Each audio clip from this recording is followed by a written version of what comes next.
जय हिंद। देखिए आज के क्लास में हम लोग पढ़ेंगे कि इतिहास क्या होता है और इतिहास के खोजकर्ता कौन है और उन्हें क्यों इतिहास का खोजकर्ता कहा जाता है। और इतिहास के बारे में ना आज हम लोग पूरा डिटेल में पढ़ेंगे, मैंने केवल इतिहास क्या है बस इसी के बारे में इसी टॉपिक पर हम आज बात करने वाले हैं। और पूरा बेहतरीन ढंग से एकदम एकदम समझा करके आपको एकदम एक्सप्लेन करके बताएंगे अच्छे से, तो पूरे गहराई में जाकर समझेंगे कि इतिहास क्या है। ठीक है ना। इतिहास का कितना परिभाषा हम लोग बना सकते हैं, कैसे समझ आएगा। चलिए टॉपिक को हम आगे बढ़ाते हैं। यहाँ पर इसी को अकॉर्डिंग पढ़ेंगे हम लोग, समझ आ गया ना। और समझाते हुए समझते हुए आपको यहाँ पर ये समझना है ना कि जो शब्द लिखा होता है उस शब्द को हम कैसे समझते हैं। जैसे आप किताब पढ़िएगा ना तो किताब में ये भी समझना है ना कि किताब में जो लिखित शब्द है उस लिखित शब्द का मतलब क्या होता है। बंद करो तो शटर बंद करेगा।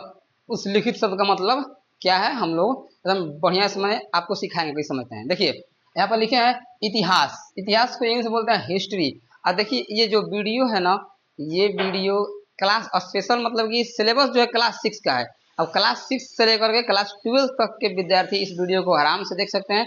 जिनको भी देखना है वो देख सकते हैं, सभी के लिए महत्वपूर्ण टॉपिक है।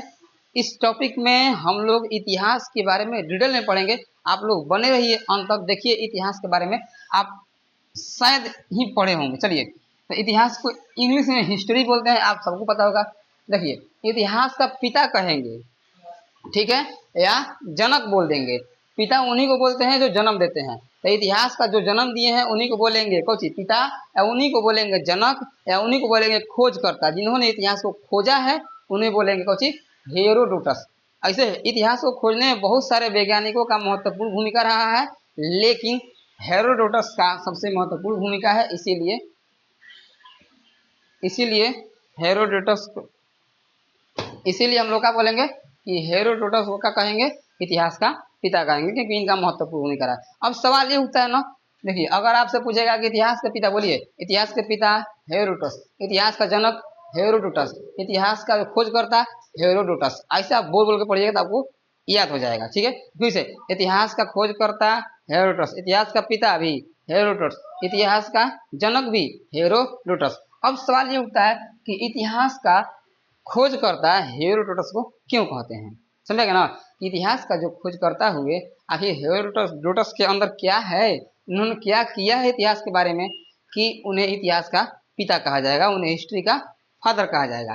तो बात ये उठा है कि जो हेरोडोटस है ना, तो इन्होंने ही सबसे पहली बार, ठीक ना, एक पुस्तक की रचना की जिनका नाम है हिस्टोरिका। जिसका नाम क्या है, हिस्टोरिका। इसीलिए इन्हें इतिहास का पिता कहा जाता है। देखिए यहाँ पर लिखे हैं कि हेरोडोटस ने सर्वप्रथम हिस्टोरिका नामक पुस्तक की ना पुस्तक लिखा था या पुस्तक की रचना किए थे, इसीलिए उन्हें क्या बोलते हैं, इतिहास का पिता कहते हैं। ठीक है, तो आपसे अगर पूछा जाएगा कि हेरोडोटस को इतिहास का पिता क्यों कहा जाता है, तो हम बोलेंगे कि हेरोडोटस ने सर्वप्रथम हिस्टोरिका नामक पुस्तक की रचना किए हैं, इसीलिए इन्हें इतिहास का पिता कहा जाता है। ठीक है ना। उदाहरण के लिए जैसे मान लीजिए आप स्कूल में बैठे हैं, आपको कौन पीछे से खोदिया दिया है, तो कौन खोदिया दे पीछे से, आप उसको मार देंगे तो हम कहेंगे कि ए बच्चा क्यों मारे उसको, तो आप बोलेंगे देखिए सर इसने हमें पीछे से खोदिया दिया है इसीलिए हम इसे मारे हैं। इसी प्रकार से शब्दों को पकड़िएगा, समझिएगा। ठीक ना। चलिए सर्वप्रथम का मतलब है सबसे पहली बार होता है। ठीक ना। देखो हिस्टोरिका नामक पुस्तक मतलब कि एक पुस्तक है जिसका नाम का है हिस्टोरिका, इसका अर्थ हुआ, समझ में आ गया ना, सब समझ चलना है। अब हम लोग समझते हैं, ये हम समझ गए कि इतिहास का पिता क्यों कहते हैं। अब हम लोग आगे समझते हैं कि इतिहास किसे कहते हैं। सबसे इंपॉर्टेंट टॉपिक को हम आ रहे हैं, इतिहास किसे कहते हैं। आप इसे एकदम बेहतरीन ढंग से समझिएगा, समझ में आ गया इतिहास किसे कहते हैं। अब देखिए बात यह है कि अच्छा पूछा जाएगा आपसे कि इतिहास किसे कहते हैं, या आपसे पूछा जाएगा कि इतिहास क्या है, दोनों का मतलब एक ही होता है। तो समझिए इतिहास के बारे में थोड़ा समझते हैं। देखिए इतिहास को हम तोड़ेंगे तो इतिहास दो शब्द से मिलकर बना है, एगो इति एगो हास। इति का मतलब होता है बीता हुआ बात ना, बीता हुआ समय, और हास का मतलब होता है कहानी। अगर छोटा सा बात में अगर बात करेंगे आपसे तो बीते हुई बात को क्या कहते हैं, इतिहास कहते हैं, या बीते हुए कहानी को क्या बोलते हैं? इतिहास कहते हैं। आप यही समझते होंगे कि जो भी बीत गया सब इतिहास है। कल हम चल रहे हैं, लग गया, ठोकर गिर गया, इतिहास हो गया, ठीक ना जी? नहीं, तो इतिहास हम उन्हीं घटनाओं को बोलेंगे जो महत्वपूर्ण है, पीछे घटा है, पीछे के जितना भी टॉपिक माने कहानी घटा हुआ है पीछे, अतीत। देखिए लिखे हैं अतीत, अतीत का मतलब होता है पीछे, अतीत का मतलब होता है पुराना, पीछे। तो अतीत में ना कहानी हुआ है, घटना घटा है, लेकिन वही घटना के बारे को इतिहास कहेंगे जो महत्वपूर्ण है। क्या बोले हैं? बोलिए। जो महत्वपूर्ण घटना है ना, उन्हीं को क्या बोलेंगे? इतिहास बोलेंगे। समझ गए ना? तो हम कह सकते हैं कि अतीत में घटित सभी महत्वपूर्ण घटनाओं को क्या कहते हैं? इतिहास कहते हैं। या अतीत में सभी घटित महत्वपूर्ण घटनाओं के बारे में अध्ययन करना, अध्ययन का मतलब क्या होता है? जानकारी प्राप्त करना, इतिहास कहलाता है। जैसे मान लीजिए हम महात्मा गांधी के बारे में पढ़ रहे हैं, तो महात्मा गांधी हमारे समाज में एक व्यापक स्तर पर प्रभाव डाले हैं, ठीक है? उन्हीं के भूमिका से, उन्हीं के योगदान से हमारा देश जो है अंग्रेजों के चंगुल से आज़ाद हुआ है, ठीक है ना? तो उनका महत्वपूर्ण भूमिका है, इसीलिए वो महत्वपूर्ण घटना हो गया हमारे लिए। समझ गए ना?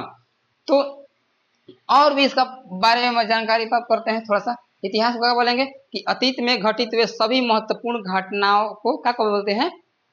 इतिहास बोलते हैं। सभी सभी प्रकार के घटना इतिहास नहीं कहलाएगा। महत्वपूर्ण घटना वही होगा जो हमारे समाज में व्यापक स्तर तक क्या डाले? प्रभाव डाले। और हम कह सकते हैं, देखिए हम इतिहास जो महत्वपूर्ण घटना है कौन? महत्वपूर्ण घटना है ना, तो महत्वपूर्ण घटना कहते किसे हैं? वही ना महत्वपूर्ण घटना होगा जो हम जाने और जान के अपने वर्तमान को क्या बनाए? बेहतर बनाए। और इतिहास हम पढ़ते क्यों हैं?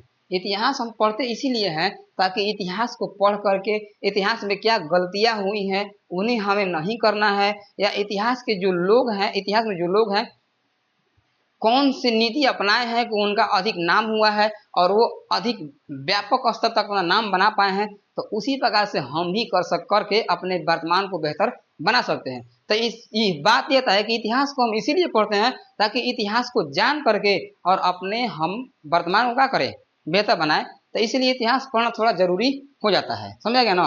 इतिहास है तो आपको इतिहास से सीखना है, हम भी सीखते हैं कि इतिहास में पढ़ करके उसके बारे में जानकारी प्राप्त करके अपने वर्तमान में अप्लाई करना है उसे, और अप्लाई करके अपने वर्तमान को बेहतर बनाना है, ठीक है? उसमें से आपको चूज करना है कि कौन सा कहानी अच्छा है हमारे लिए और कौन सा कहानी हमारे लिए बुरा है। चलिए, तो हम ये भी तो कह सकते हैं कि अतीत में घटित वे समस्त घटनाओं जो हमारे वर्तमान से जुड़ी हो उसे ही क्या बोलेंगे? इतिहास बोलेंगे।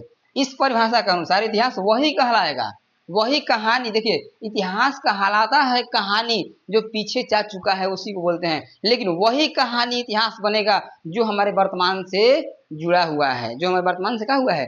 जुड़ा हुआ है। जैसे हमारे वर्तमान में एक राजा हुए होते हैं, मुख्यमंत्री, प्रधानमंत्री होते हैं, तो उसी प्रकार से पीछे भी राजा हुआ करते थे, ठीक है ना? पीछे भी राजा हुआ करते थे। समझ गए ना? तो, तो अतीत में घटित हुए समस्त घटनाओं के ना बारे में अध्ययन करना जो हमारे भविष्य माने वर्तमान से जुड़ी हुए हैं उन्हें क्या बोलेंगे? क्या बोलेंगे? इतिहास कहेंगे। यहाँ पर हम ये भी कह सकते हैं कि इतिहास ना उन सभी घटनाओं का अध्ययन है जिन्हें पढ़कर, जिन्हें हम अध्ययन कर कर अपने भविष्य को बेहतर बनाते हैं, ठीक है ना? तो ये भी कह सकते हैं कि हमारे अतीत में घटित हुए समस्त घटनाओं जो हमारे वर्तमान से जुड़ी हुई है उन्हें क्या बोलते हैं? इतिहास कहते हैं। समझ में आ गया? आपको समझ में आ रहा होगा। देखिए अतीत में घटित वे समस्त घटनाओं मतलब वो सब घटना, कौन घटना? जो हमारे वर्तमान से जुड़ी हुई है। यानी कि पूरे इसको हम इधर से लेके चले तो जो हमारे वर्तमान से जुड़ी हुई घटनाएं हैं पुराने जमाने में, उन्हीं समस्त घटनाओं को हम क्या बोलेंगे? इतिहास बोलेंगे। और वही जो हमारे वर्तमान से जुड़ी हुई घटनाएं हैं इन्हें को तो बोलेंगे महत्वपूर्ण घटना। समझ आ गया ना? चलिए अब एक परिभाषा और हम समझते हैं इतिहास का। इतिहास में कह सकते हैं ना कि इतिहास को ऐसे भी कह सकते हैं कि परिभाषा बना सकते हैं कि अतीत में घटित, ठीक ना, अतीत में घटित क्रांतिकारी घटनाओं का अध्ययन करना।